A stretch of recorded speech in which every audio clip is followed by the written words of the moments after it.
mais je me battais fort, tu sais, parce que je pense que je valais mieux que ça, mais j'avais le couteau d'un dent, puis je lâchais rien, puis je voulais juste montrer aux gens que c'est pas parce que t'es une semi-professionnelle ou semi-élite que c'est facile, puis que c'est toujours facile. Fait que je voulais juste, tu sais, comme un peu comme Courtney à l'UTMB, c'était pas sa journée, mais elle est allée au bout, puis elle est allée jusqu'à la ligne d'arrivée avec l'énergie qu'elle avait cette journée-là. Puis c'est ça que moi j'ai fait au QMT 135.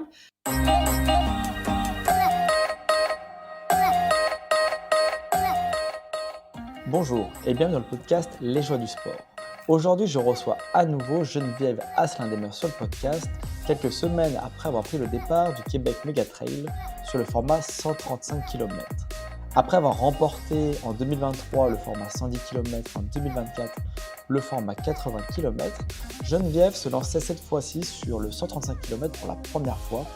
Ce sera l'occasion de voir avec elle les hauts et les bas de cette course, et ce qu'elle en retient, mais également aussi savoir un petit peu ses objectifs futurs. Mais perdons pas trop de temps et allons tout de suite à la rencontre de Geneviève. Salut Geneviève, comment tu vas? Alors, Alexandre, ça va bien, toi? Oui, bah écoute, nickel. Plaisir de te retrouver à nouveau sur le podcast. Alors, je sais plus exactement à combien de temps on est de la course. C'est vrai qu'en introduction, j'ai dit quelques semaines. Mais voilà, Plusieurs, oui. oui, plusieurs semaines. Voilà, pour donner un petit peu une temporalité, on n'est pas, on n'est pas 3-4 jours après la course. C'est vrai que tu as eu le temps un petit peu comment dire, digérer en tout cas toutes les informations. Et Exact. c'est pas une réaction à chaud en tout cas. Non, exact. Ça a été un post-race qui m'a pris un peu plus de temps à digérer, considérant l'ampleur de la course. Puis aussi, tu sais, bref, on aura la chance d'en reparler. Mais tu m'avais invité au podcast, je crois, là, quelques semaines après, j'avais dit, tu sais, j'ai besoin de temps pour moi. Puis on recidulera plus tard. Fait que là, je suis finalement prête à mettre carte sur table. Mais là, c'est le juillet. Donc, c'est Oui, déjà l'été est passé presque. c'est beaucoup de semaines. Mais bon, là c'est, en tout cas, le temps, c'est normal. Si tu as besoin de prendre du temps, il n'y avait aucun en tout cas, problème là-dessus, comme on s'était dit en off. Mais c'est le plaisir en tout cas de te retrouver, peu importe en tout cas cette temporalité. Donc, on va pouvoir Ouais. revenir en tout cas sur. Déjà, on va commencer par l'avant-course. Comment, quelques heures en tout cas avant le départ, comment tu te sentais physiquement? Ça, c'est des petits bobos où tout était au vert. Et mentalement, c'était quoi un petit peu ton objectif? Vraiment, parce que tu nous avais parlé de ton objectif, donc on était quelques semaines avant le départ, ou même quelques jours avant le départ qu'on avait enregistré, et savoir si c'était le même ou ça avait un petit peu évolué. Est-ce que finalement, tu allais quand même essayer d'aller chercher un peu la gagne, parce que tu nous avais expliqué que tu avais quand même 2 trophées déjà à la maison et que tu espérais quand même le troisième. Tu étais dans quel état d'esprit à ce moment-là? Ouais, ben c'est sûr que sur la ligne de départ, tu sais, j'avais pas de bobo là. Mon corps physiquement, je me sentais bien. C'est la fatigue que je comprenais pas. Puis je me suis dit, ah ben tu sais, c'est peut-être le départ qui était à 10 heures. Je sais pas, c'est pas le soir. Donc, t'as Ouais. la journée dans le corps. Puis, je suis pas une fille qui fait des siestes. Donc, tu sais, j'avais essayé de me recoucher dans l'après-midi pour faire un petit peu, accumuler un petit peu de sommeil avant de faire subir à mon corps une dette et un déficit de sommeil. Mais j'avais pas réussi à me recoucher, donc je me suis dit, bon, c'est peut-être la frénésie de la course, j'ai eu des entrevues, j'ai fait un shooting photo pour Mac. Fait que j'étais comme, peut-être juste énervée, puis ça m'empêche d'un peu de faire la sieste. Euh, mais c'est ça, j'étais fatiguée énormément physiquement, mentalement, que je comprenais pas trop, parce que, tu sais, je me sentais pas peut-être tu sais, des fois tu dis, ah, j'ai un rhume qui s'en vient ou, Mm. tu sais, un virus que je porte, puis je me sentais pas du tout malade. Fait que, tu sais, j'étais juste comme fatiguée. Fait que mon mindset n'avait pas changé dans le sens que je visais la première place et je la souhaitais beaucoup, beaucoup, beaucoup. Puis dans ma tête, j'allais tout donner pour essayer de remporter le QMT 135. Euh, mais c'est ça, j'avais pas le petit feeling frénésie que j'ai habituellement, puis c'était une course chez moi, dans mes terrains que je connais bien. Euh, fait que, tu sais, c'était un peu un mélange d'émotions, de sentiments, de feelings que j'avais rarement eu. Donc, des fois, tu te dis, OK, ben j'écouterai pas, Puis je fais confiance tu sais, fais confiance au processus, puis dès que le coup de fusée est donné, ben là, tu sais, ton énergie va revenir. Fait que j'espérais vraiment que ça soit ça. Mais ça n'a pas été le cas. Oui, c'est vrai que donc en tout cas au niveau de ce départ, parce qu'on n'a pas trop reparlé là du plateau, mais en tout cas au niveau féminin, c'est vrai qu'il y avait quand même, tu avais plusieurs concurrentes. Est-ce que tu peux nous les décrire, en tout cas les principales compétitrices que tu avais avec toi sur ce départ?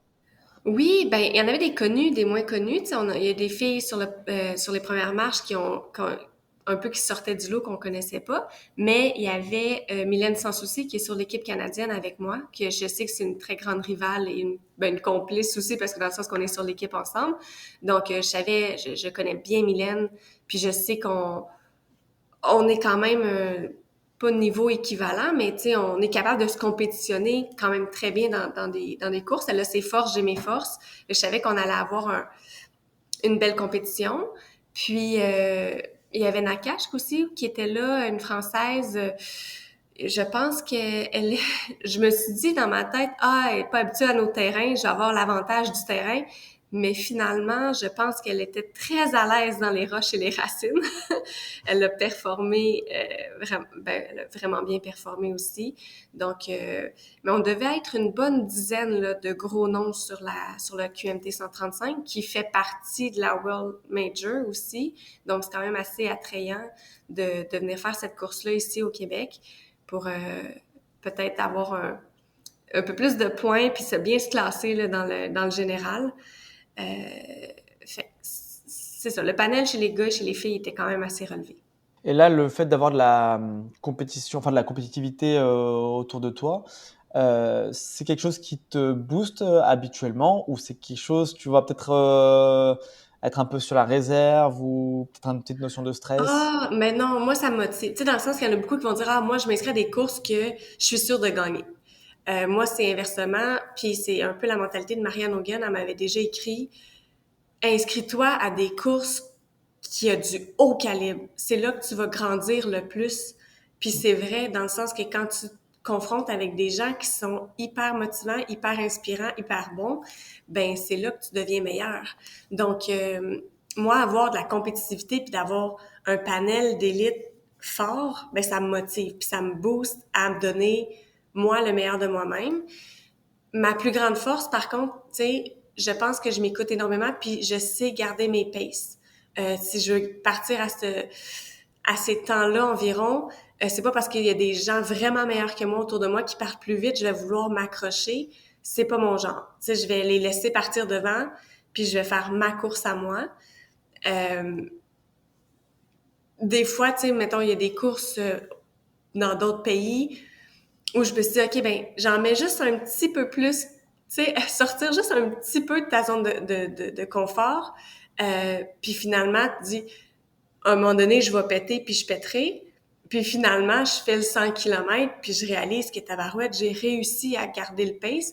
Fait que c'est dans ces moments-là, tu sais, je suis plus forte que je pense, tu sais. Fait que c'est ça aussi, d'avoir une compétition qui est un peu plus fort que toi, ben ça te pousse à devenir un petit peu plus fort. Fait que je pense que moi je le prends vraiment comme une source de motivation plutôt qu'une source de ben tu sais le panel est trop fort pour moi, fait que je m'inscrirai pas ou je la ferai pas, puis je vais faire le 80 où il y a moins de gens élites qui sont là. Euh, moi c'est vraiment pas ça me motive beaucoup plus que c'est ça, que des gens qui sont démotivés par ça. Là. Ok, bon, c'est un bon point. En tout cas, c'est vrai que on voit que tu arrives à faire abstraction, en tout cas au niveau de ton effort. Je pense que c'est vrai que Marianne Hogan a raison. C'est vrai que c'est plus dur des fois d'aller se confronter à plus fort que soi, surtout quand on a un niveau où on arrive quand même à jouer la gagne dans certaines courses, parce qu'on sait que bah, la probabilité de défaite, en tout cas de non-victoire, est un peu plus grande. Ouais. Mais je pense qu'on en ressort en tout cas grandi. Ça, tu nous diras ça un petit peu peut-être en fin d'épisode par rapport au débriefing, en tout cas de ce que tu as retenu de cette course-là. Et j'aimerais Ouais. savoir si tu veux qu'on revienne sur la partie, tu expliquais donc, ta fatigue que tu avais qui était Ouais. inexpliquée. Est-ce que tu veux peut-être qu'on aborde un peu ce sujet-là avant de parler de la course afin que peut-être que ça met en perspective certaines choses.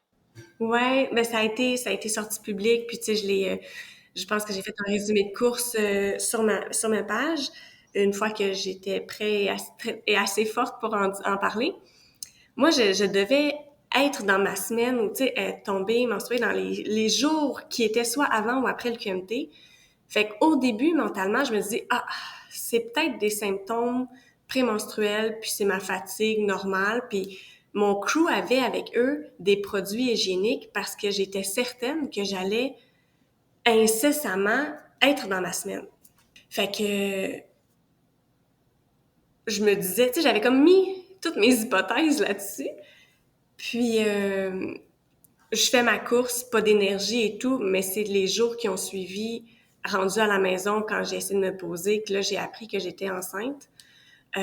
Donc, ça, ça expliquait beaucoup le pourquoi j'avais pas d'énergie avant, durant et après ma course. Euh, donc, j'étais enceinte de, tu sais, c'est difficile à dire, là, mais à peu près 4 à 6 semaines de grossesse là, lors du QMT. Donc, c'est exactement là où les femmes sont les plus fatiguées. Là, quand c'est le premier trimestre, surtout les premières semaines de grossesse, ben là, tu as une chute énorme d'énergie. Euh, donc, ben, on était deux à courir le QMT. Ça a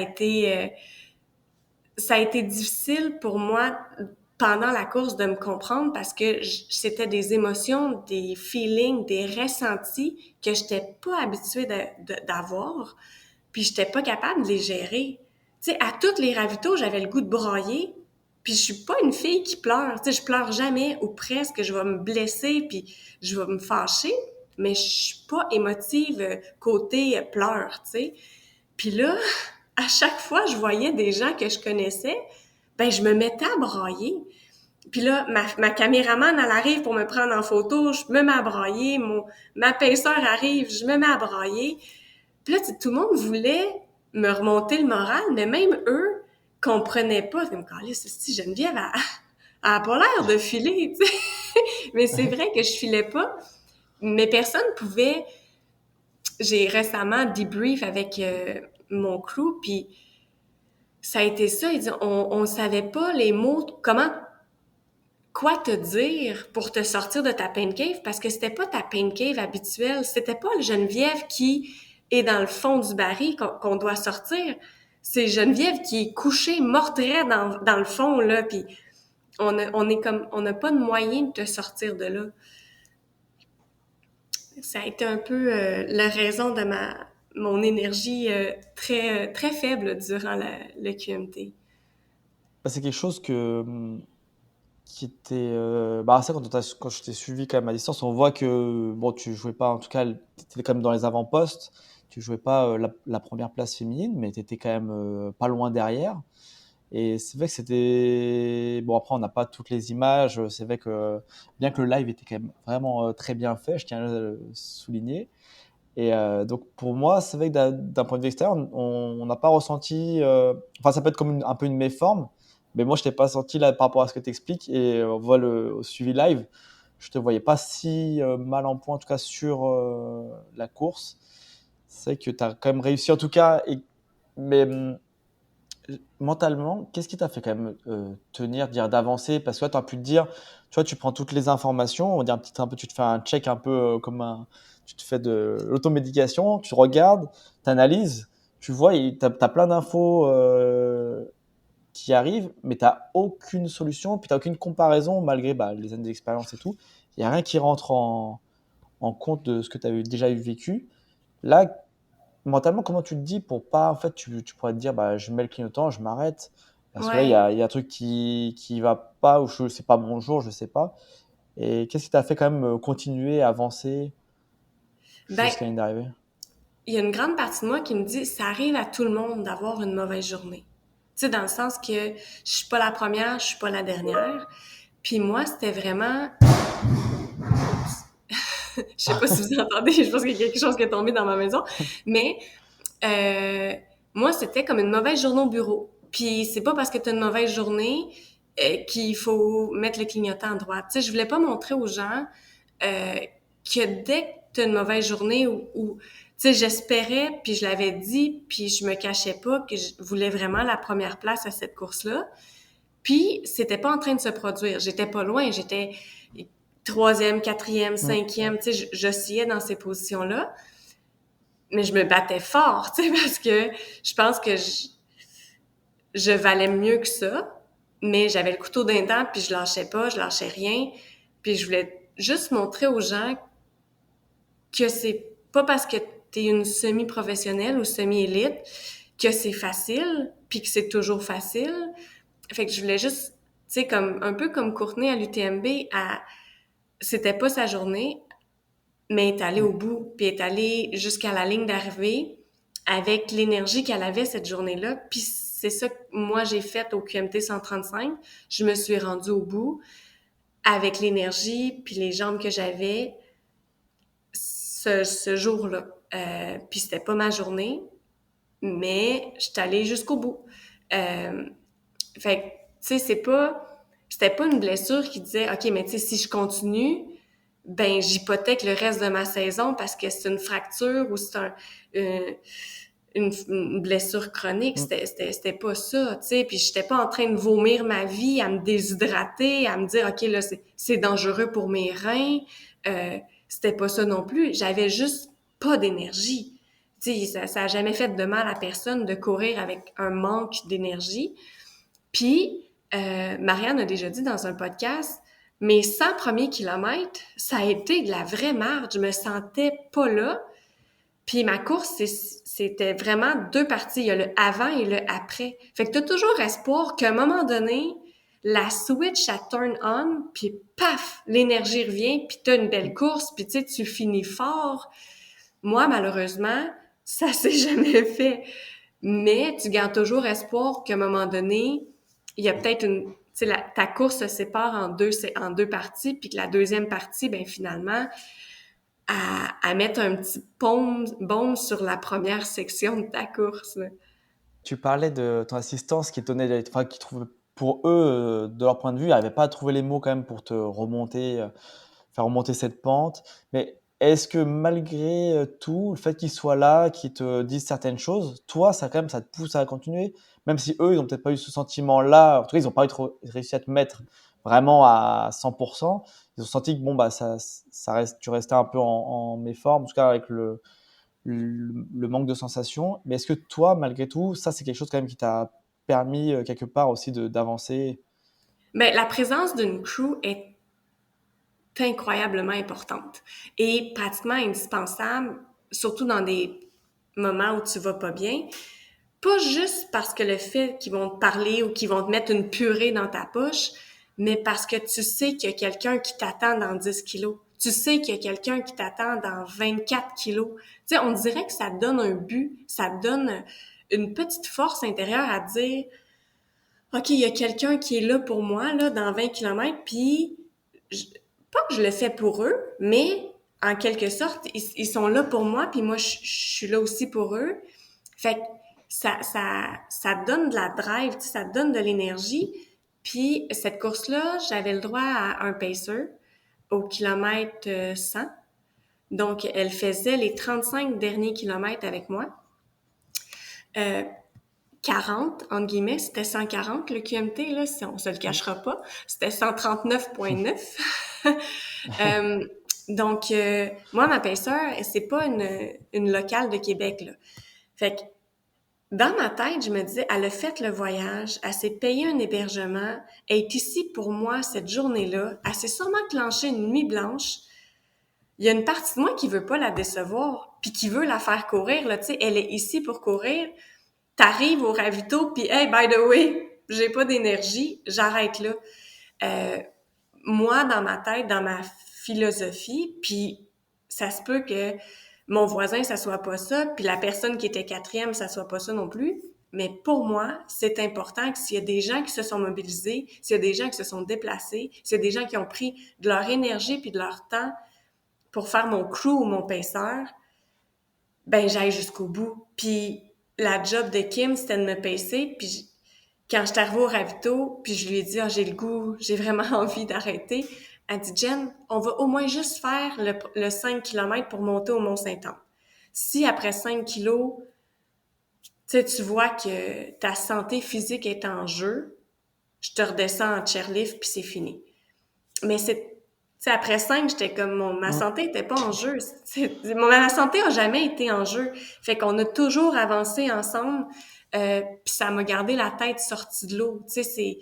Je pense que la job d'un paceur, c'est pas juste de te pacer, mais c'est de te motiver. Puis je vais lui en devoir une toute ma vie, là. J'ai fini le QMT 135 parce qu'elle était là. Ouais, tu nous as expliqué que son job, en tout cas, c'était d'être devant sur la première montée. Et ça, c'était du coup, c'était en tout cas, c'était acté. Ça, elle a pu être devant. Toi, tu as dû le suivre en tout cas dans ses pas. C'était ce qui était prévu. En tout cas, c'est ce qui a été fait. Ouais, moi puis Kim, on a une très belle complicité. Puis elle va toujours me demander, est-ce que tu veux que je sois devant, derrière, est-ce que côte à côte? Il y a souvent des single tracks qui ne me permettent pas d'être côte à côte. Fait que souvent, je vais dire, OK, je veux que tu sois devant, puis je vais genre juste regarder le sol, puis je te suis sans avoir à réfléchir. Puis il y a certaines sections où je lui demande d'être derrière pour un peu me pousser. Tu sais, pour juste, je sais pas. Fait on va alterner. Puis il y a des grosses sections de 4 roues qu'elle pouvait être à côté de moi. Et ça aussi, ça l'aidait, là, être côte à côte, épaule à épaule, puis sentir que j'avais une présence avec moi. Ça m'aidait à continuer puis à pousser fort. Euh, Fait que, tu sais, ils peuvent pas te traîner de la nourriture pour toi, ils peuvent pas te traîner ton eau, ils peuvent juste être là moralement et mentalement comme support.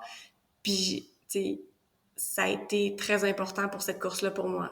Ça a été comme mon énergie en canne, puis je la traînais avec moi, tu sais, jusqu'à la ligne d'arrivée. Ce qu'elle dit a aussi une grosse influence, tu sais, on se fait toujours un petit discussion avant, puis je te parle de quoi, tu veux entendre quoi, puis tu sais, si je vais pas bien, je veux que tu me parles de mes enfants, puis je le fais pour mes filles, puis que je montre à mes filles que leur maman, c'est une fille forte. Fait que, tu sais, elle arrêtait pas de me le répéter, là, tes filles sont fières de toi, Chloé puis Charlotte, puis ça me répétait juste leur nom, puis le nom résonne en toi. T'es comme, c'est vrai, c'est pour ces raisons-là que je le fais, puis des fois, c'est bien de se faire rappeler que c'est pas pour la première marche du podium que je le fais, mais pour montrer à ma communauté plein de choses, tu sais, que je suis forte, puis que je me suis rendue à la fin, malgré toutes les embûches, puis malgré les moments que j'aurais eu le goût de mettre le clignotant à droite, là, il y a pas je pense qu'il y a pas une minute où cette envie-là a pas passé dans mon cerveau. Euh, Puis là, t'essayes de dire non. Tu te balais de la main, puis non, non, non, c'est pas vrai, ça se peut pas. Mais là, à 140 km à te faire répéter, ouais, le clignotant, il est tentant. Il est vraiment, vraiment, vraiment tentant. Mais constamment, tu l'éloignes. Là. Faut que tu te parles, puis tu t'essaies de pas te laisser influencer par, tu sais, je vois souvent le petit démon puis le petit ange dans ton cerveau qui te parle. Là. Dans un ultra, les deux se chicanent constamment. Est-ce que vous avez débriefé avec Kim un petit peu après coup de ces derniers kilomètres? Et puis, est-ce que toi, tu sais ce que ça lui a apporté aussi à elle de faire le pacing sur cette dernière partie de course? On n'a pas vraiment de débrief après. Comme j'ai dit, on habite quand même assez loin l'un de l'autre. Là, on n'est pas du tout dans le même. On pourrait dire qu'on est dans deux pays différents, mais euh, mais on avait un petit peu discuté tout de suite après la course. Mais moi, en ce moment-là, je savais pas encore que j'étais enceinte. Fait que, tu sais, on débrief sur quelque chose que j'étais vraiment pas au courant. Mais je m'étais excusée parce que je pense que j'avais pas été super fine. Puis tu sais, elle m'avait dit, Geneviève, en compétition, en course, tu prends rien de personnel. Tu sais, j'étais là pour toi pour que tu passes la ligne d'arrivée. Puis c'est tout. Tu sais, c'est ça ma mission, c'est ça ma job. Puis je vais t'amener sur la finish line. Puis elle l'a pris au pied de la lettre, puis elle m'a amené jusqu'au finish line. Mais c'est sûr que je me rappelle pas de tout, là, mais c'est sûr que pendant la course, j'ai dû l'envoyer chier, là. J'ai dû être méchante en disant, je suis plus capable des racines, je suis plus capable des roches, je suis plus capable de la boîte. Puis je me rappelle, à la toute fin du QMT, ils te font passer à travers une rivière, tu sais, aller dans la rivière, faire même pas trois pas, là, sur l'autre bord de la rivière, pour retraverser la rivière. Fait qu'ils te font aller-retour dans une rivière pour absolument rien, juste pour comme te mouiller les pieds. Puis là, moi, j'étais à Hakim. Je pense que j'ai tout dit les mots d'église qui existent. Parce que je voulais pas passer la petite rivière. J'étais vraiment fâchée. Puis elle était comme, tu sais, Jen, t'as fait le 110, t'as fait le 80. Tu le sais que t'as une rivière à passer, là. Pas le choix. En ouais, va-t'en dedans. Puis là, j'étais, ah! Puis je me fâchais après. Puis elle était comme, tu sais, elle avait raison dans le sens, elle savait que la rivière, elle arrivait à la fin, puis qu'elle est rendue à la rivière, il reste 1 kilo, tu sais, c'est fini, Ouais. là. Puis je chialais dans la rivière avec la corde. J'ai comme là, c'est de rivière. Puis bref, c'est ça. J'étais pas moi. Est-ce que tu penses que le rôle du pacer, c'est quelque chose qui doit être plus valorisé sur les ultras? Ben moi, j'adore ça. Puis tu sais, je trouve ça le fun de pouvoir avoir un pacer. Mais c'est plate parce que c'est pas tout le monde qui peut en avoir un. Fait que ceux qui en ont un sont très Mmh. avantagés. Euh, Puis ceux qui en ont pas, ben, tu sais, une partie de toi, tu dis, ben, tant pis pour eux, ils en ont pas trouvé. Mais c'est plate, tu sais. Quand moi, je vais dans des compétitions internationales, c'est pas tout le temps facile de se trouver quelqu'un, ces îles Canaries pour te, tu sais, ou whatever, il y en avait pas sur les îles Canaries, mais sur une course outre-mer, que tu connais pas les gens, tu connais pas les gens de la place, t'as pas les moyens de payer ton ami pour l'amener sur l'île Mmh. pendant une semaine non plus. Euh, Fait que, tu sais, il y a des avantages notables à avoir un pacer, puis c'est pas tout le monde qui peut en avoir un, comme une crew. Je trouve ça Oui, parce que vraiment le fun d'en avoir. Je trouve ça motivant, mais c'est sûr que c'est avantageux pour les personnes qui en ont, puis c'est désavantageux pour les personnes qui en ont pas. Fait que quand tu dis, OK, on court sur le même piédestal, tous les coureurs ensemble, ben c'est pas vrai. Je pense que les gens qui vont avoir un pacer et un crew vont être avantagés. À un haut niveau, je pense que tout le monde en a. Mais quelqu'un qui essaie de compétitionner contre quelqu'un qui a un pacer et un crew, je pense qu'il part avec un désavantage s'il n'y en a pas. c'est vrai que oui, le débat, il pourrait être le même effectivement pour, donc le crew, c'est ce qu'on appelle assistance, c'est ça? Tout Oui, ce qui est oui, personne qui t'assiste pour les ravitaillements exact. et ouais, donc c'est que toutes, les courses, ouais, c'est où on n'a pas d'assistance, c'est quand même, enfin quand elle est autorisée, ce qui veut dire quasiment toutes, les courses. C'est vrai que Ouais, ça veut dire que au niveau de la nutrition, bah, soit faut partir avec, tout ce qu'on a besoin sur nous, c'est-à-dire, du poids, de ouais, l'encombrement. Et puis, ou alors après prendre, bah, ce qu'il y a sur le ravitaillement sans savoir forcément des fois, les marques, ou ce qui est bon quand on joue devant, normalement il y a le choix. C'est que bon derrière il y a moins de dans le peloton il y a moins de crew, mais c'est des fois, pour peu qu'il y ait un peu moins de choix, c'est un peu dommage. Mais, en tout cas, et même en ouais. termes de nutrition, c'est vrai qu'on voit sur les ultras, c'est important et c'est quelque chose qui est testé tout au long de la saison et des entraînements. Et on peut pas se permettre, je pense, en tout cas, tu pourras le dire bien mieux que moi, mais je pense pas qu'on peut se dire: «On change de marque de nutrition, le jour Ben, d'une puis tu course», sais, un peu il y a des compliqué. gens qui ont des... Comme moi, j'ai plus de colon, là. J'ai plus de colon droit, j'ai plus de transverse, j'ai 2 mètres et demi d'intestin en moins. J'ai des conditions médicales qui sont assez extrêmes, puis je peux pas faire confiance à tout dans un ultra. Et, tu sais, je prends exemple souvent du Mexique. J'étais arrivée au ravito, puis c'était des burritos hyper épicés, là. Il y avait aucune chance que je puisse manger ça. Fait que si j'avais pas traîné avec moi toute ma nutrition, euh, puis cette course-là, j'avais pas de crew, fait que je traînais sur moi toute la nutrition d'un 100 km. Je serais arrivée au ravito, j'aurais pas pu manger le burrito, là, j'aurais, je serais morte de faim. mais, mais c'est un peu ça, tu sais, fait que tout dépendant des conditions médicales des gens, c'est vrai qu'on peut pas faire confiance à tout, puis encore moins si quelqu'un se fie énormément sur les boissons mélangées au ravito, Mmh. ben c'est difficile de faire confiance à 100% puis dire OK, ben tu sais dans mon 500 millilitres, je vais avoir 250 calories parce qu'ils vont avoir mis la quantité de poudre adéquate, puis qu'elle va être bien brassée, puis tu sais, nous autres, on arrive en premier, fait que souvent, la poudre, elle descend. Hein. Fait que tu sais, on a ultra poudre, là. Nous autres, là, on est dans le top de la poudre. Mais la personne qui va arriver dans le fond du baril, ben peut-être que la poudre, là, il y en aura plus beaucoup dans son eau quand elle va venir prendre le... Fait que c'est hyper touché de se nourrir puis de calculer. Je suis pas la fille qui calcule le plus ça, ses calories puis les grammes de glucides puis mais j'imagine que quelqu'un qui se connaît très bien puis qui sait qu'il doit avoir 80-90 grammes de glucides à l'heure puis qui commence à faire confiance au ravito,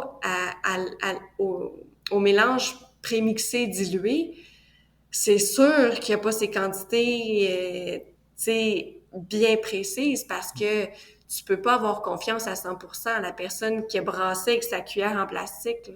Fait que, Ah, c'est vrai qu'il y a une grosse part d'aléatoire ouais, sur les ouais, ravitaillements.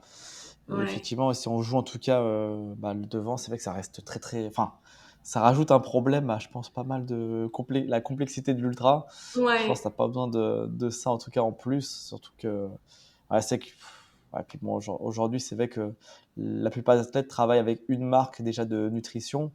Donc même à l'entraînement, ils sont pas en train de faire des choix, des mélanges. Donc c'est vrai que ça resterait assez compliqué de mettre ça en place. Après les pacers, peut-être que même sur un ultra, est-ce qu'un pacing pour des sections même juste de 5-10 km, que ce soit même en milieu de course, peut-être pour un endroit technique dangereux, ou ouais. après fin de course pour partager aussi le moment de l'arrivée, peut-être quelque chose de plus faisable, on va dire, d'un point de vue de niveau. Il y a plus de gens en tout cas qui pourraient faire peut-être 5-10 km avec la personne, surtout peut-être en fin de course. Après, comme tu dis, c'est vrai que des courses. Vas-y, Ah, tu peux y aller. ok, j'ai mes bâtons pour demain. Ah, bon, ça valait le coup alors, c'est bon. Ah oui, oui, oui, je les attendais impatiemment, mes bâtons, pour ma course de demain. Mais Le timing est serré. il est parfait. Mais si je peux renchérir sur l'épaisseur, Oui. je pense que chaque course se doit d'avoir des endroits stratégiques pour mettre des gens. Puis c'est sûr qu'il y a des endroits au Québec que c'est tellement du single track que d'ajouter une personne par Mm. coureur qui passe dans ces sentiers-là, on peut les maganer vraiment plus rapidement. C'est souvent pas des trails carrossables que nous on a ici. Fait que si tu ajoutes 500 personnes qui piétinent les sentiers, on Mm. les magane vraiment plus rapidement. Puis je peux comprendre qu'il y a des sections qu'on met pas de pacer et c'est très bien comme ça. Mais il y a des courses qui se font dans la nuit où il y a des sections qui sont dangereuses. Puis nous, si on a couru toute la journée, on embarque dans la nuit, on est fatigué, la lampe frontale. Je trouve ça bien de mettre quelqu'un, un paceur.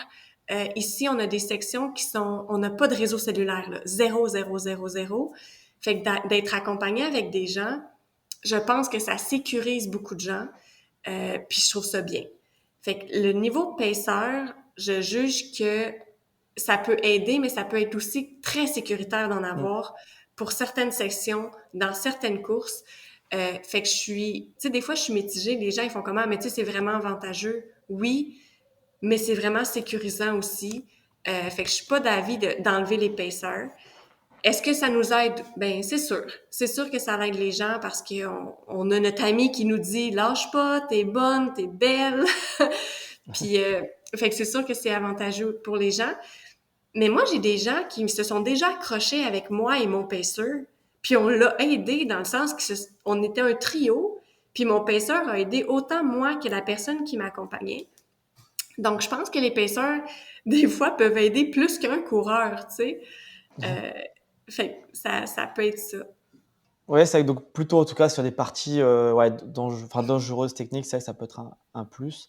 Après, c'est Ouais. qu'en Europe, il y a des courses en duo, enfin vraiment en binôme, mais j'ai pas les voir comme ça des courses en Europe où il y aura un pacer. Alors, je sais pas si Ouais, c'est plutôt j'ai rarement nord-américain, vu. mais en Europe, je crois pas que ça existe, hein. Ouais. Moi, Black Canyon, ça m'a aidé aussi. J'avais un pacer sur Black Canyon, qui est une course aux États-Unis. J'ai eu des pacers ici au Québec, mais j'avoue que en Europe, j'ai jamais vu d'épaisseur. Ça pourrait, on lance l'idée. C'est vraiment agréable, mais c'est ça dépend beaucoup du parcours, ça Mm. dépend si c'est de nuit, si c'est de jour. Tu sais, des courses que tu rentres dans ta journée ensoleillée, là, tu sais, de 6 heures le matin à 8 heures le soir. Des fois, l'utilité d'un paisseur est pas Mm. aussi requis que des courses on a une nuit à passer ou des sections comme ça. Effectivement, ouais. Donc ce serait quelque chose en tout cas à voir si jamais quelqu'un a un exemple en tout cas de course avec pacer en Europe, je suis preneur, juste Ouais, pour ma propre curiosité. Pour revenir un petit peu sur la course, du coup les derniers kilomètres se font donc avec Kim, ta paceuse. Euh, Comment ça se passe à ce moment-là un petit peu? Donc il y avait deux montées, je crois, au Mont-Sainte-Anne. Donc là, on approche quand même globalement de la fin de la course, hein, si on prend la globalité. ouais. J'imagine que quand tu es là, c'est pas fini physiquement, mais on se rapproche en tout cas de la fin de course, la dernière partie. Là, à ce niveau-là, est-ce que tu avais une idée des écarts? Est-ce que tu souhaitais prendre déjà les écarts? Est-ce que tu visais plutôt d'aller chercher une place ou plutôt, enfin, défensivement, dans le sens peut-être peur du retour d'une concurrente? Comment ça se passe à ce moment-là? Ouais, ben moi dans la Mistachibo, juste avant la Mistachibo, j'avais mis le GPX sur ma montre, puis là le GPX me disait que j'étais hors sentier. Fait que je suis revenue sur mes pas sur 1 kilomètre et j'ai croisé la quatrième fille, le cinquième 4 là, tu sais, moi Oui. j'étais 4, elle était 5. Oui, elle Elle me prend, dit prend non, la non, place. c'est correct, continue, on est sur la bonne. Fait que j'ai fait la Mistachibo avec elle. La Mistachibo, moi, c'est ma force. C'est la section la plus technique du QMT. Fait qu'elle a été, je pense, avantagée dans le sens qu'elle a couru en arrière de moi toute la Mistachibo. Fait que je l'ai comme un peu pacé toute la Mistachibo. Et à la fin de la Mistachibo, elle a ouvert les gaz et elle m'a dépassé. Fait que je savais que j'étais pas loin derrière elle. Est-ce que ça m'a motivée? Euh, oui puis non, dans le sens que j'avais tellement pas d'énergie pour Mm. m'accrocher à elle ou de la relancer que j'ai juste voulu garder, ou du moins, même pas garder ma position, j'ai juste voulu donner ce que j'avais cette journée-là jusqu'au bout. Tu sais, dans le sens, Mm. advienne que pourra, je sais pas si ça va me placer en quelle position, si je vais la rattraper ou pas, mais au moins je vais pouvoir dire, rendu à l'arrivée, j'ai tout donné ce que j'avais cette journée-là. C'est aucun regret. J'ai jamais regretté absolument rien de cette course-là parce que à tout moment de ma course, je donnais le meilleur de moi-même. Ouais, c'est vrai que c'est vraiment, je te posais la question parce que quand on approche de la fin de course, des fois on a un pacing un peu quand même pour une grande majeure partie de la course. Mais c'est vrai que quand ça arrive vers la fin avec des écarts plus ou moins, en tout cas surtout plus c'est proche, bah, plus c'est tentant des fois d'aller chercher devant ou de commencer à prendre peur un petit peu pour la Ouais, place, en tout cas de la personne qui est derrière. Parce que là, on sait que la course, il reste moins de temps quand même et que ouais. Ben ça, je tout veux se joue toujours un le petit peu là. savoir. Habituellement, à mes ravitaux, le crew sait que je veux savoir la personne devant est à combien de temps et la personne derrière est à combien de temps.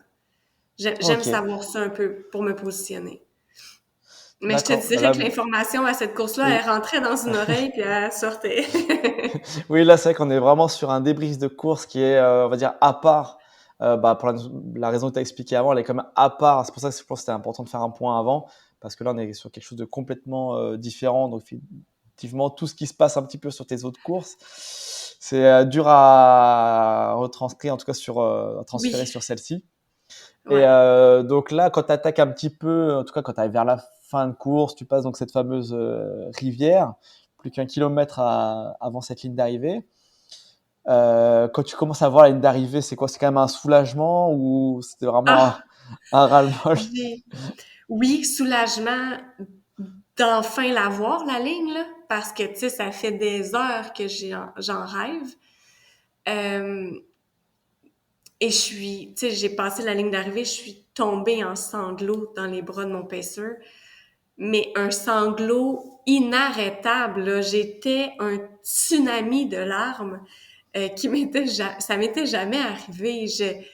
J'ai eu un trop plein d'émotions, puis c'est tout tombé à l'arrivée, puis mes parents étaient là, je pense que le QMT, c'est la seule course que mes parents viennent me voir. Donc, ils ont été présents l'année dernière à ma victoire. Puis, tu sais, j'avais une déception de leur dire, est-ce que je les ai déçus? Tu sais? Puis là, ma mère, dans tous ses états, je suis tombée dans ses bras. Mais je suis vraiment littéralement tombée. Là. Moi, je suis 5 et 7, ma mère est 4 et 9. Là. Puis là, je suis tombée sur elle. Puis tu sais, je pense qu'une maman, c'est tout le temps fière, peu importe mon résultat. Là, tu sais, elle, à vrai dire, elle s'en fout que je sois 1 ou 400, là. Et comme, tu l'as fini, t'es dans un morceau, il te manque pas de membres, elle est toute contente, elle, là, tu sais. Elle a regardé tous mes morceaux puis mes pièces de puzzle, puis elle a regardé mes genoux, il y avait pas de sang, puis elle était comme vraiment contente. Fait que c'est plus moi qui m'inquiétais pour rien de avoir déçu mon pacer, d'avoir déçu ma crew, d'avoir déçu mes parents. Euh, Parce que je suis pas arrivée, je pense, dans la forme que j'avais. Tu sais, c'est ça que je comprenais pas. Je m'étais entraînée fort, c'était un parcours que je suis habituée de faire, Mm. c'était mes sentiers, puis j'étais pas capable de livrer la marchandise. Puis c'est Mm. vraiment ça que j'étais déçue, plus qu'une position, tu sais. J'étais en train de penser pendant que tu me racontais ça, au premier épisode où on met en avant Geneviève, le sourire et tout ça, puis épisode débrief, c'est Geneviève et les sanglots. C'est vraiment Oui, deux exact. salles, deux Geneviève a braillé ambiances. sa vie pendant 21 heures. Bon, en tout cas, ouais, c'était fait. Et après, tu as fallu à peu près. Donc, c'est que tu n'avais pas encore cette donnée, en tout cas, au moment où tu passes la ligne, même pas d'ailleurs juste après. Tu as fallu combien de jours, en tout cas, physiquement, mentalement, pour récupérer de ça? Est-ce que ça t'avait vraiment, bah, sachant pas Ben c'est ça, c'est justement cette donnée, ça sachant t'a mis pas. combien de temps mentalement, ça t'avait quand même affecté finalement cette course Ouais. ou dès le lendemain, c'était oublié? Ben, je me posais beaucoup de questions. Tu sais, j'étais comme, mon Dieu, je suis pas faite pour des longues distances comme ça. Parce que la dernière mauvaise expérience que j'ai eue, c'était à l'UTMB 175, où j'étais très, très malade. Tu sais, j'avais pogné un Ah, très gros t'étais virus. blessé déjà, je crois. Pardon, puis j'étais blessée, c'est ça. Ouais. J'avais 3 fractures à la cheville. Fait que, tu sais, j'avais encore une fois pas eu une belle expérience. Puis là, j'étais là, hey, 2 en 2, qu'est-ce qui se passe? J'avais beaucoup de questionnements intérieurs sur moi. Puis, le lendemain, habituellement, d'un ultra, tu sais, mon corps allait bien. J'avais pas beaucoup de courbatures, j'étais capable de marcher. Mais l'énergie revenait pas. Fait que là, je me suis dit, OK, je vais prendre une semaine euh, à faire des sports, vraiment pas de course à pied. Tu sais, à faire du vélo, à aller faire des activités avec mes filles. Puis là, la semaine en passe et l'énergie ne revient pas. Et là, je me pose des questions, mais pourquoi? Qu'est-ce que, j'ai pas de virus, je me sens pas malade, mais j'ai pas d'énergie. Euh, et là, je me réveille un matin et j'ai des nausées matinales. Et je vomis le matin. Et ça m'est arrivé une fois et c'était enceinte de mes jumelles. Et là, je commence à faire 1+1. Et là, je dis, hey, ça se peut pas. Ça se peut pas que ça soit ça se peut pas, ça se peut pas. Parce que moi, je suis allée en fertilité pour avoir des enfants. Tu sais, pour moi, c'était impensable de tomber enceinte, là. Donc, une journée passe, deuxième matin, même affaire, nausée, je vomis en me réveillant. OK, là, je vais aller faire un test de grossesse. Mais j'étais encore dans mon monde de déni total. Mm. Quand j'ai fait le test, puis tu sais, le petit pipi sur la petite languette, même moi, dans ma tête, j'étais comme, ça va sortir négatif, mais au moins, je vais avoir l'esprit tranquille. Puis là, ça dit d'attendre 10 à 15 minutes avant de regarder parce que le résultat peut prendre du temps avant d'arriver. Moi, ça a pas pris de temps, là.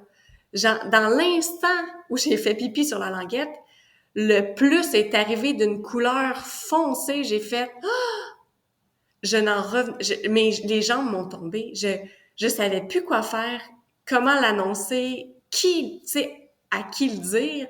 Puis bref, ça a été à mes parents, mais ma sœur, c'est sûr, c'est ma sœur, puis j'étais comme, Karine, je suis enceinte. Là, elle a fait comme, oh mon Dieu, tu le gardes. Tu sais, moi, c'était très clair que je donnais plus naissance à des enfants. Tu sais, je suis plus là dans ma vie. Fait que c'était clair, net et précis que je me faisais avorter. La question, c'était quand et comment. Euh, à, à, à 2 mois des championnats du monde, là, tu t'apprends que tu es enceinte, il va falloir que tu fasses subir à ton corps un avortement. Euh, mais bon, tout s'est super bien déroulé. Une semaine après, j'avais mon rendez-vous dans une clinique privée.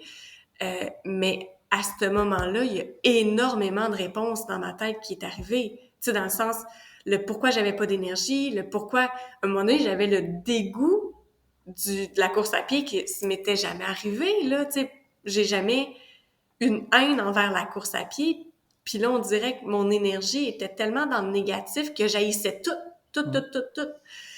Euh, Fait que ça m'a vraiment soulagée. Tu sais, dans un sens, c'est anxiogène de savoir que tu es enceinte, mais ça m'a soulagée parce que ça répondait à beaucoup, beaucoup de questions que Là, je tu as remis comprenais les pas. pièces, en tout cas les pièces du puzzle sont un petit peu assemblées petit à petit. C'est comme Exact. tu dis, ouais, c'est qu'il y a beaucoup d'infos et en tout cas avec cette data-là, ça remettait beaucoup de choses en perspective. Et puis, dans le sens où il y avait quand même, ouais, t'avais la réponse à beaucoup de Ouais. tes questions, en tout cas à ce moment-là, quoi. Puis tu sais, je suis hyper dure envers moi-même, tu sais, dans le sens que je me vois pas échouer, je suis hyper critique envers moi. Puis là, on dirait que savoir que j'étais enceinte, j'ai été douce envers moi. J'étais comme, permets-toi ça, Mm. vis-le. L'avortement, c'est un choc pour le corps. Puis tu sais, c'est pour ça que la nouvelle, à vrai dire, j'ai fait la nouvelle une fois que tout était réglé. Parce que après tout ça, je me suis sentie assez forte pour dire, OK, je l'annonce publiquement parce que j'ai toujours été transparente envers ma communauté. Puis je suis sûrement pas la seule à qui c'est arrivé. Puis j'espère que ça va aider quelqu'un. Si ça l'aide Mm. une personne, juste une, ben ça sera déjà ça. Euh, Fait que quand je me suis sentie assez forte, puis tout ça un peu plus derrière moi, c'est là que je l'ai annoncé publiquement. Puis j'ai tellement eu de messages d'amour, j'ai eu un raz-de-marée de messages d'amour, puis ça m'a aidé ça aussi à sortir de tout ça la tête haute en me disant c'est des choses qui arrivent, puis c'est avec ces moments-là, ces embûches-là que tu grandis. Puis je pense, j'ai beaucoup plus grandi en finissant 5e au QMT que si je l'avais gagné le QMT, là. Mm. Oui. Mais est-ce que tu penses, toi, qu'il y a des femmes, en tout cas aujourd'hui, en tout cas professionnelles ou semi-professionnelles, qui seraient dans le même cas que toi, qui tombent enceintes, qui devraient en tout cas avorter, mais pour des raisons, toi, par exemple, d'équipe nationale, comme tu l'as évoqué, peut-être que, tu vois, pour peu, tu vois, l'entraîneur, peut-être ils se disent, peut-être qu'il ne sera pas en forme, en tout cas, pour la compétition, et du coup, peur de se faire recaler, font finalement les mêmes choses que toi, mais n'en parlent pas, en tout cas, sur les réseaux, pour pas avoir justement d'effets négatifs, et peut-être aussi un regard, Ben ça, c'est peur du sûr. regard, quoi. C'est sûr que beaucoup de femmes vont peut-être cacher beaucoup de choses parce qu'on est beaucoup jugé, ils ont peur du jugement des autres. Il faut, honnêtement, dans notre société, je pense qu'il faut avoir les reins solides parce que le jugement vient facilement, les commentaires. Mm. Euh, Puis je suis pas la meilleure, tu sais, dans le sens que j'en ai reçu des commentaires, puis il y a une semaine là où j'étais complètement détruite parce que on dirait que j'étais plus capable d'en recevoir, puis j'étais saturée. Puis la semaine d'après, ben là, tu dis, OK, c'était une mauvaise semaine. Les gens, il y avait besoin de, je sais pas, se ventiler sur moi. Puis j'étais une cible facile parce que justement, je suis honnête et transparente envers tout le monde. Mm. Que ça fait du bien aux gens. Ça fait du bien aux gens de genre juste être méchant. Des fois, je comprends pas. Fait Mm. qu'il faut vraiment être fait solide. Puis je pense qu'il y a des femmes qui se sentent pas assez fortes, puis c'est correct, qui n'en parleront pas parce que justement, ils ont pas envie de recevoir des flèches, puis ils ont pas envie de recevoir des roches. Euh, Fait qu'ils gardent ça tabou, ils gardent ça pour eux, puis ils font comme, moi, je suis correcte avec ça, puis c'est énormément. Tu sais, c'est correct parce que c'est pas donné à tout le monde de vouloir mettre sa vie personnelle en Mm. avant-plan, là. Puis Je une sais bonne partie de moi, tu que... sais, j'ai 2 comptes Instagram, puis c'est pas pour rien. J'ai, à un moment donné, fait le choix que j'avais un compte professionnel où je vais parler de mes courses, où je vais parler de mes préparations. Puis j'ai mon compte personnel où j'ai beaucoup plus de la vie familiale, mon day-to-day, mon travail. Euh, Puis je choisis mes amis dans mon compte personnel parce que je suis tannée d'avoir des commentaires désobligeants de gens qui ne me connaissent pas, qui se Mm. permettent de juger ma vie, de ma vie de sport. Puis c'est plate parce que à un moment donné, moi j'aurais voulu être super transparente, mais à un moment donné, on est tanné. En plus, c'est que, comme tu dis, bon, après, un commentaire négatif, c'est vrai que ça peut ruiner je ne sais combien de commentaires positifs, quoi. Il suffit d'un seul Eh pour oui, que, comme tu dis, ouais. ça te mine le moral. Et après, c'est vrai que, voilà, en tout cas, ceux qui font des messages, c'est vrai que je ne comprends pas ce point de vue-là. Sauf que le jugement, on va dire les seules personnes qui pourraient, en tout cas, te juger, si ce n'est bon, encore, et encore. Mais en tout cas, c'est les personnes qui te connaissent dire au quotidien, quoi. On peut pas prendre une information puis répondre. Mais après, c'est comme ça, c'est le jeu malheureusement des réseaux et ça, on n'empêchera Ouais. pas les gens Oui. parler Puis tu sous sais, l'anonymat. je pense que ces personnes-là jamais seraient venues me voir pour me le dire en personne, là. Non. Jamais, jamais, jamais. Mais à travers un écran d'ordinateur, c'est vraiment facile d'écrire ce que tu veux, puis de commenter, puis de... Fait que c'est un peu le couteau à deux tranchants des réseaux sociaux. Puis des fois, il faut faire une coupure parce que oui, ça peut être blessant. Puis tu sais, j'étais à tu sais, c'est un petit niveau. J'imagine même pas ceux qui ont 50 000 abonnés. Là, j'en ai 5 000. Là. Puis j'ai des commentaires de même. Fait que je peux même pas m'imaginer, tu sais, un Mathieu Blanchard ou un Marianne Hogan qui doivent sûrement en gérer pas mal plus. Oui. Après, bon, force, bon, peut-être qu'ils sont à un niveau où il y a tellement de personnes qu'ils arrivent, les commentaires négatifs, peut-être qu'ils arrivent à les voir un peu moins. Mais Oui, c'est ça, ça se effectivement, peut. mais Ça bon, se peut. c'est comme tout. Dès que ça commence à être un petit peu avec un peu plus de visibilité, et puis des choses peut-être qu'il y en a pour qui ça doit déranger, je ne sais pas, mais dès qu'il y a quoi que, de toute façon, même on a beau mettre même, on va faire une sortie pour le plaisir, on affiche des temps, une distance, une moyenne, et ça peut suffire déjà pour avoir des commentaires négatifs, pour peu qu'on ait un peu de visibilité. Donc, Exact. comme tu dis, il faut pas beaucoup en tout cas. Ouais. Mais en tout cas, c'est quelque chose, en tout cas, de bien. Je pense que bah, le fait que ce soit transparente, c'est vrai que bah, toi, tu en subis un petit peu, bah, malgré toi, bah, certaines conséquences, comme tu l'as évoqué. Mais en tout cas, ça apporte, je pense, pas mal aussi de bonnes choses à certaines personnes qui peuvent, peut-être qu'aujourd'hui, ils ne sont pas dans le même cas, mais peut-être qu'un jour, s'ils tombent sur ce cas-là, sauront peut-être quoi faire. Pas forcément, Ouais. évidemment, on va en parler, mais en tout cas, elles-mêmes, elles auront les réponses, elles ont peut-être moins peur d'affronter certaines problématiques. Et c'est quelque chose, en tout cas, voilà, enfin, d'important. Pour les personnes qui se sentent prêtes, comme toi, à le faire, parce que c'est clairement pas quelque chose que tout le monde doit faire ou peut faire, de toute façon. Mais pour les gens qui sont prêts à le faire, je pense que ça sert beaucoup de personnes et c'est quand même. En tout cas, c'est remarquable ce que tu fais. Ça, je voulais dire. Merci. Il y en a qu'il faut qu'ils prennent un peu le lead, puis c'est eux les premiers qui mangent les roches. Oui, c'est vrai, oui, c'est un peu le revers de la médaille, mais, mais en tout cas, c'est sûr, il faut bien que ça commence quelque À part. quelque part. Écoute, Exact. et je voulais, bah, en fait, je pense qu'on a fait un peu le tour de cette course. Je voulais savoir un petit peu avec toi, déjà, quels étaient tes prochains objectifs?